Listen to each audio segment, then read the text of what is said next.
taħsbux li jiena ġejt inġib il-paċi fuq l-art? Ġejt inġib mhux il-paċi, imma s-sejf. Iva, ġejt nifret lill-bniedem minn missieru, u l-bniedem ikollu n-nies ta' daru stess edewwa tiegħu.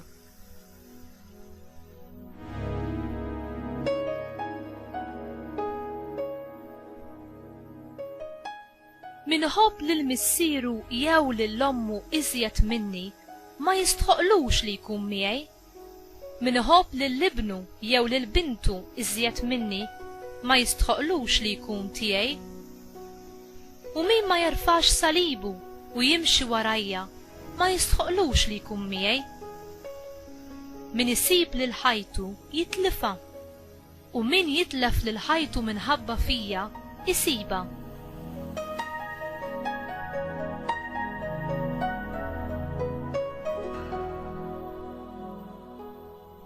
Min jilqa lilkom jilqa lili, u min jilqa lili ikun jilqa lil dak li batni.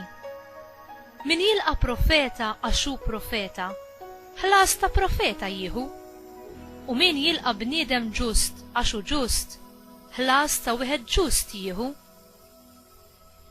U kull min jagħti imqar tazza ilma friska lil xi ħadd minn dawn l-iżgħar għaxu dixxiplu, tassew ngħidilkom li ma jitlifx il-ħlas tiegħu.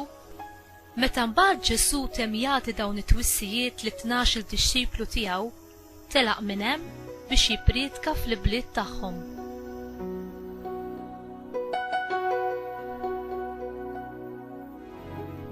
Il-kelma tal-mulej tifħir lilek Kristu.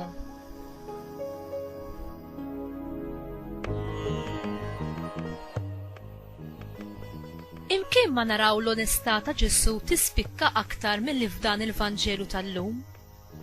Ġesu jgħid lid-dixxipli tiegħu eżatt dak li għandhom jistennew jekk huma jaċċettaw is-sejħa li jkunu messaġġiera tal-aħbar it-tajba tiegħu.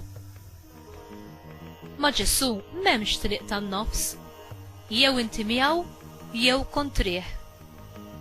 Dan jinvolvi impenn totali u assolut min-naħa ta' dak li jkun, la darba id-deċiżjoni li s-servih tkun ittieħdet.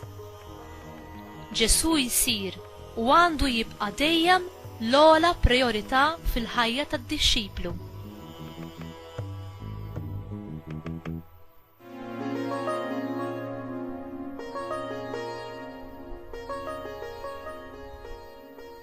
Meta wieħed jissottometti ruħu għar-rieda mqazza ta' Alla, huwa proprju meta jitlaq dawk il-persuni u l-affarijiet li għalih jidhru prezzjużi, li mbagħad jiksibhom lura b'mod isbaħ anki għal mid-darba aktar. Huwa tassew Ġesu li għandu l-post ewlieni f'qalbek u f'ħajtek?